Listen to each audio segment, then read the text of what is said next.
আমি তো স্বামী হই, ওর সঙ্গে আমার 12 বছরের সম্পর্ক, তাতে মনে হচ্ছে যে 12 যুগের সম্পর্ক।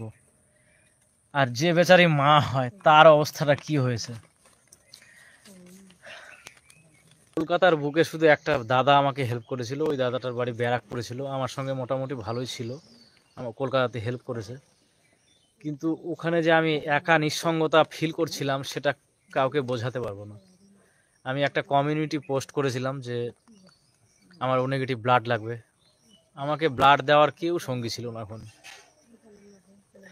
আমার মানে কত যে হাহাকার হচ্ছিল ওখানে, যে সেটা আমি আর বলে বোঝাতে পারবো না। আর আমার শাশুড়ি মাকে আমি হসপিটালে ফেলে রেখেছি, আমি একা ছুটছি, আমাকে কেউ ফোন করেনি।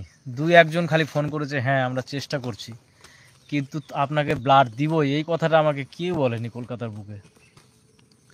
কারণ কারণ হসপিটালে ও নেগেটিভ না হয়, যদি O positive, A positive, B positive, AB positive এগুলো যদি হতো তাহলেও মানে এতটা কষ্ট হতো না।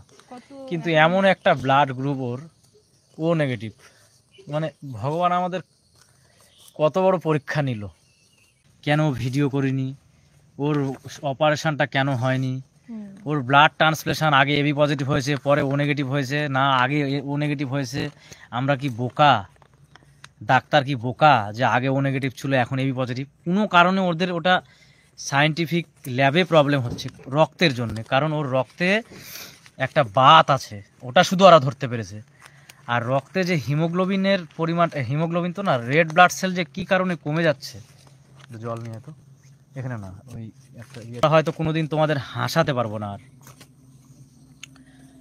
মানে আমরা যেভাবে তোমাদের একটা মানে বাংলা শুদ্ধ বাংলা ভাষায় যেমন একটা হাসানোর মানে উপস্থাপনা করেছিলাম, সেটা হয়তো জীবনে কোনোদিন পারবো না। কিন্তু আমরা কেমন আছি আর আমার শাশুড়ি মাকে আমি কেমন রাখছি সেটা হয়তো তোমাদের আমি দেখাবো। আর আমরা না 9 মাস থেকে টাকা পাই, মানে মানুষের এমন ভাবসাব যে আমরা 10 লাখ টাকা করে মনে হয় মাসে পাই। আমাদের 2 বছর হলো ইউটিউবে, এই যে 2 বছর ধরে যে ভিউগুলো হয়েছে, 2 বছর ধরে হচ্ছে, 1 দিন 2 দিন 3 দিন করতে করতে 2 বছর ধরে একটা করে ভিউ হয়। একদিনেই কিন্তু আমার একটা ভিডিওতে 1 মিলিয়ন হয়নি। তো টাকা আমরা পেয়েছি ওইভাবে, যেমন ভিউ হয়েছে তেমন। তো রুগীটাকে কি আমরা টাকার জন্য মেরে ফেললাম, এরকম অনেকে বলছে।